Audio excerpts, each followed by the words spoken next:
Donc toujours avec la série sur l'histoire. Et on commence la gouvernance d'Abu Bakr as-Siddiq. Sachez qu'Abu Bakr as-Siddiq, radiallahu ta'ala anhu wa arda, a gouverné 2 ans et quelques mois. 2 ans et quelques mois. Et généralement, la gouvernance d'Abu Bakr as-Siddiq a connu beaucoup d'évolutions et de réformes.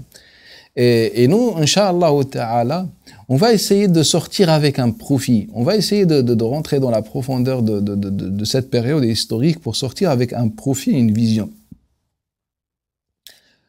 C'est pour cela qu'on va étudier cette période, ou bien on va étudier la politique de Abu Bakr as-Siddiq de sécurité, la politique de finance, et on va étudier tout ce qui concerne la période de Abu Bakr as-Siddiq radiallahu ta'ala anhu wa arda. Et on va commencer par la politique de finance de Abu Bakr. Qu'est-ce qu'il a fait Abu Bakr as-Siddiq dans ce domaine, et on laisse le côté de la sécurité à la fin, car c'est un sujet qui nécessite plus, ou bien qui va prendre plus de temps. Abu Bakr as-Siddiq radiallahu ta'ala anhu wa arda, comme il est notoire dans les livres d'histoire, et lorsqu'il a été désigné, il a été comme chaque matinée au marché pour vendre les vêtements, faire son commerce.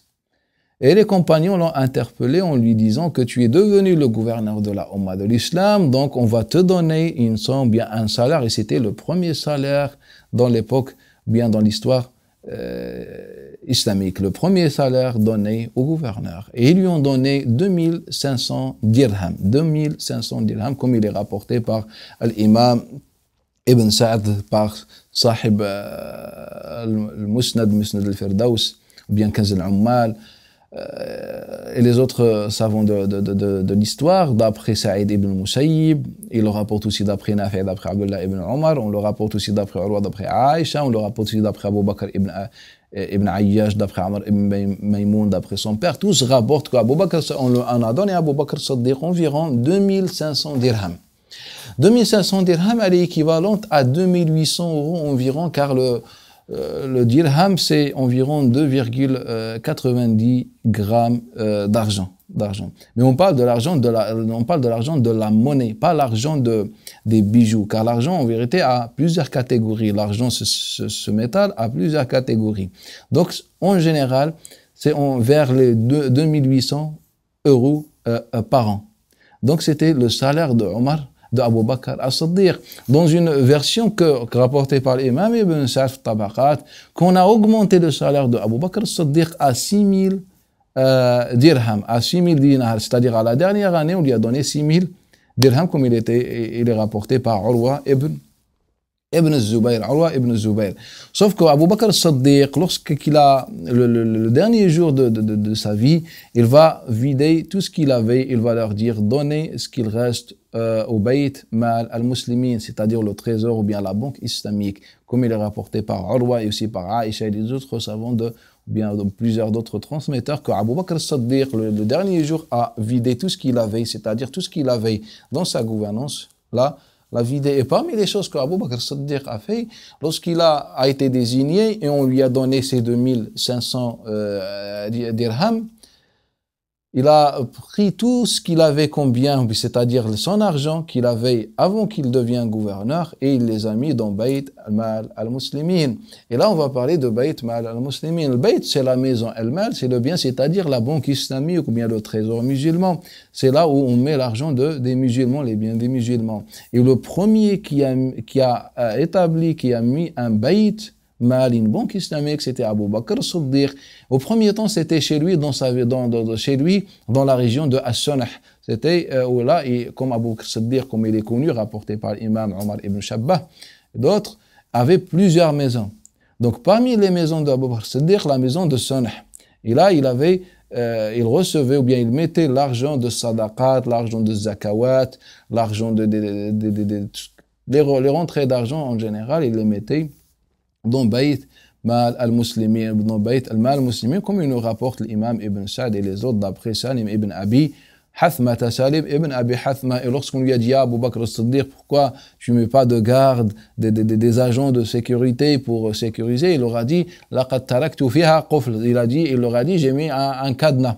J'ai mis un cadenas. Généralement, les gens comme il dit Salim ibn Abi Hathmata, وَلَمْ يَكُنْ فِي بَيْتِ الْمَالِ الْمُسْلِمِينَ شَيْءٍ. Il n'y avait aucun centime dans Bayt Mal al-Muslimin, dans la banque islamique, il n'y avait aucun centime. Car Abu Bakr as-Siddiq partageait tout ce qu'il recevait comme argent, comme bien, il voulait partager directement entre les musulmans. Parmi la manière de Abu Bakr as-Siddiq de partager l'argent, c'était de faire créer comme une forme de sécurité sociale. Abu Bakr as-Siddiq, il donnait 10 dirhams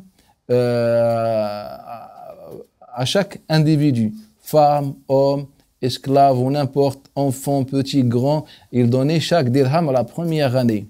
Et la deuxième année, comme il rapporte Khalifa et les autres, il a augmenté 20 dirhams par individu. En vérité, cela nous montre l'évolution de la banque islamique, car au premier temps, il n'y avait pas assez d'argent. Et c'est pour ça qu'il leur donnait 2 dirhams. Et puis, à la deuxième année, il a augmenté, il a rajouté 10 autres dirhams. Et c'est devenu 20 dirhams pour chacun, sans compter ce qu'il donnait comme zakat, ou bien ce qu'il donnait comme zakat. Ce qu'il donne, les 20 dirhams ne faisait pas partie de az-zakat, c'était une aide sociale annuelle à chaque musulman et musulmane, chaque enfant, c'est-à-dire s'il y avait une famille de 7 membres, 7 personnes, là, il leur donnait 7 fois 20 dirhams d'une manière annuelle, avec l'argent de az-zakawat. Et Abu Bakr as-Siddiq, contrairement, comme on va voir dans l'époque d'Omar ibn Khattab, ne faisait pas la différence, c'est-à-dire, même au niveau des salaires, il ne faisait pas la différence entre les gens. C'est-à-dire, il donnait la même somme aux compagnons, aux femmes, aux hommes, à ceux qui ont embrassé l'islam plus tard, aux esclaves, à tout le monde. Contrairement à la politique de Omar ibn Khattab, qu'on va voir, Inch'Allah ta'ala. Parmi ce qu'il a fait Abu Bakr as-Siddiq, toujours dans ce côté, il a fait une petite réforme dans la zakat.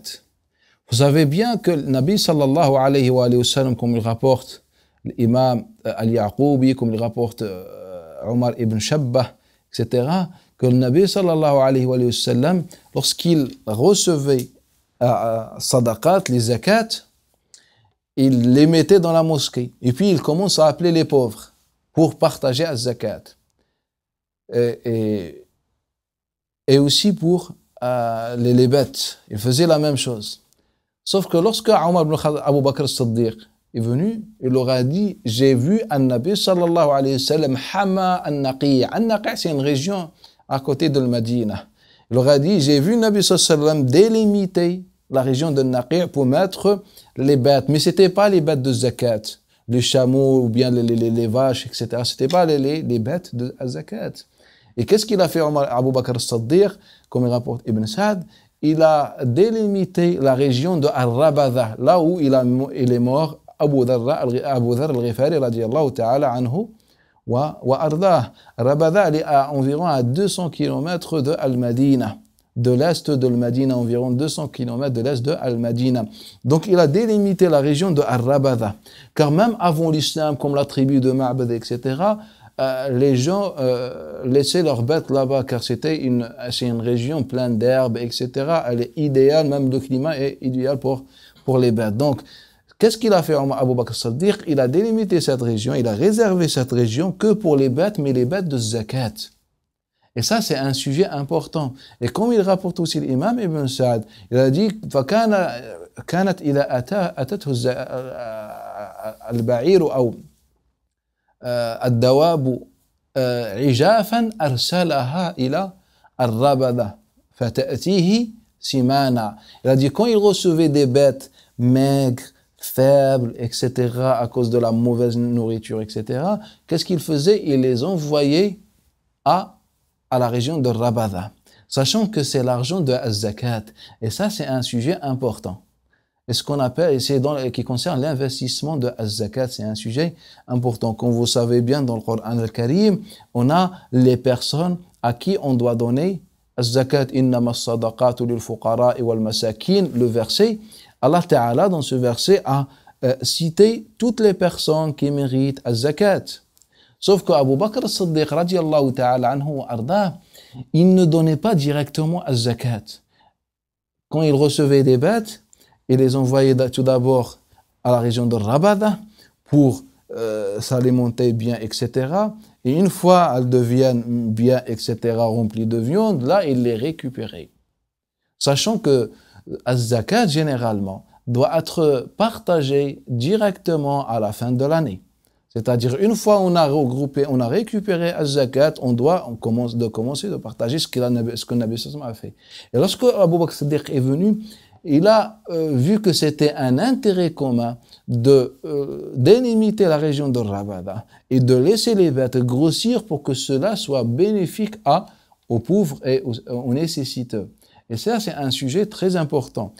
Et les profits qu'on peut tirer de ce profit, ou bien de ce sujet, c'est qu'il est possible de retarder la dépense ou le partage de zakat. C'est-à-dire, si on reçoit zakat cette année, par exemple, s'il y a une association qui s'occupe de ça, ou je ne sais pas, ou bien une partie en général, elle peut retarder zakat, c'est-à-dire elle peut garder zakat s'il y a une utilité ou bien un intérêt, et puis elle partage le zakat plus tard, quelques mois ou plus tard, selon les besoins et selon la nécessité. Et ça, c'est un sujet important.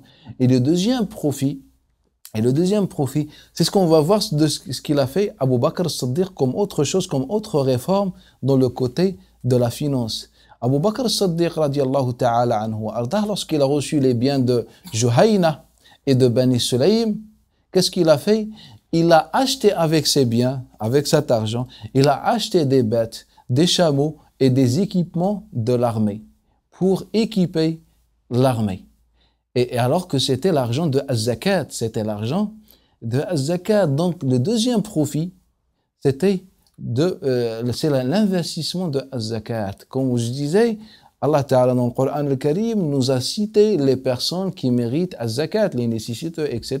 Fi sabilillah ou mis-sabil. Mais Abu Bakr as-Siddiq, qu'est-ce qu'il a fait? Il a récupéré l'argent, puis il a acheté des armes, etc., pour équiper l'armée. Donc, qu'est-ce qu'il a fait? Il a fait un investissement, c'est-à-dire un istithmar. Et ça, c'est l'un des sujets de l'actualité. Et l'un des sujets ou bien je peux considérer ce sujet dans le côté financier, c'est le sujet le plus important. C'est que maintenant, on a l'argent de zakat. On a l'argent de zakat, mais cet argent, elle est mal partagé et mal dépensé. Car si on donne que, par exemple, on partage zakat entre les personnes ou bien entre les nécessiteux en général, de cette manière, d'une manière individuelle, comme dans l'époque de Nabi sallallahu alayhi wa sallam. Dans l'époque de Nabi sallallahu alayhi wa sallam, le nombre des pauvres et nécessiteux était très limité. Cela veut dire que lorsqu'on donnait à un pauvre, on lui donnait assez d'argent pour qu'il puisse monter quelque chose, un commerce, etc. C'est-à-dire aujourd'hui, il est considéré comme un consommateur, mais le lendemain, il n'est plus consommateur. Au contraire, il va participer dans la société.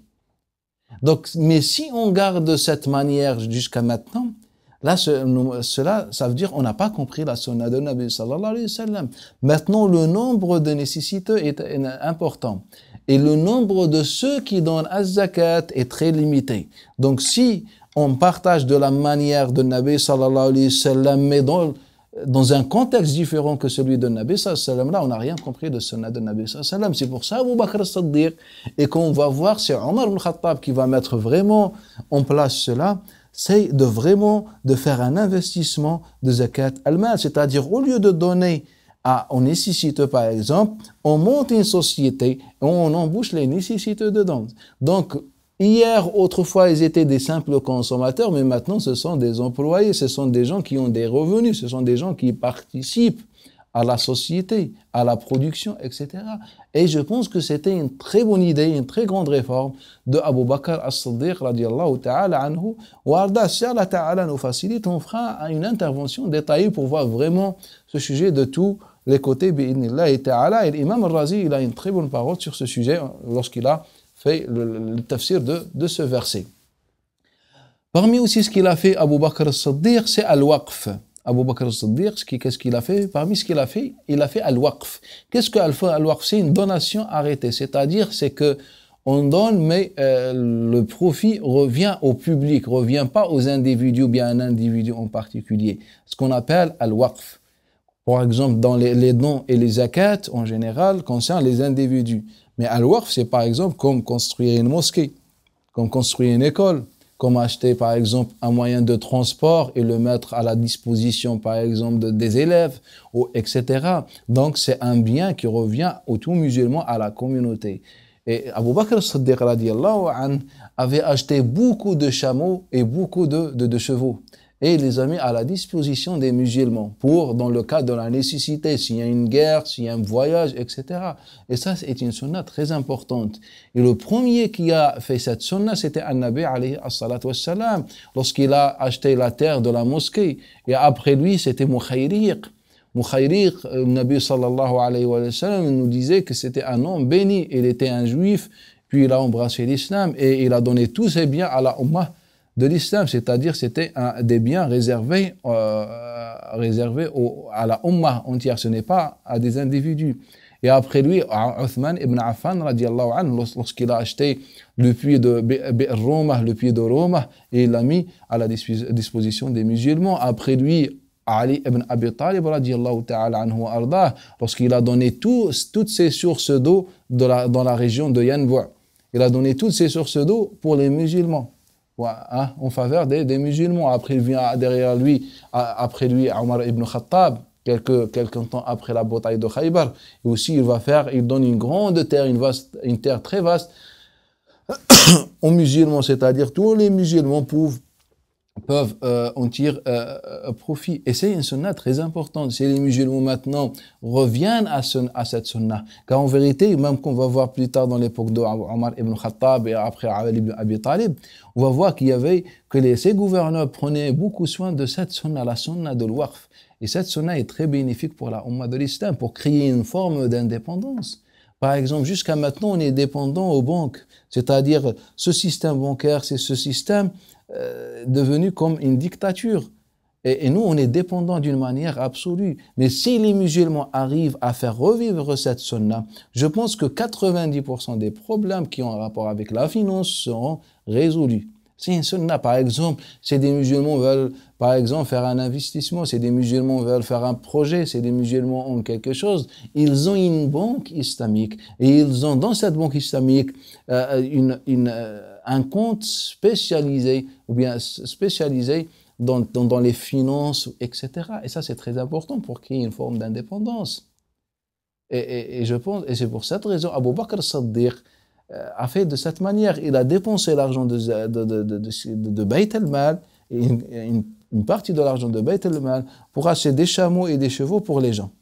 C'est-à-dire celui qui veut se déplacer, il n'a pas d'argent, donc il prend cela. Donc si on arrive à créer ce Bayt al-Mal, et dans ce Bayt al-Mal, à créer un bureau de waqf, et ce bureau qui finance tout ce qui a rapport avec l'intérêt commun, etc. Je pense que de cette manière, les musulmans seront plus indépendants. Et à la tête de Bayt al-Mal, le responsable de Bayt al-Mal dans l'époque d'Abu Bakr as-Siddiq, c'était Abu Ubaïda ibn al-Jarrah. Certains, comme l'imam al-Yaqoubi et d'autres savants, se sont trompés en disant que c'était Omar ibn Khattab. Non, Omar ibn Khattab, comme on va voir, Inch'Allah, la prochaine fois, Omar ibn Khattab était le juge dans la gouvernance de Abu Bakr. Et Abu Ubaïda ibn Jarrah était Amin Bayt al-Mal, c'est-à-dire le responsable et le directeur de Bayt Mal al-Muslimin. أقول هذا الكلام واستغفر الله لي ولكم فاستغفروه.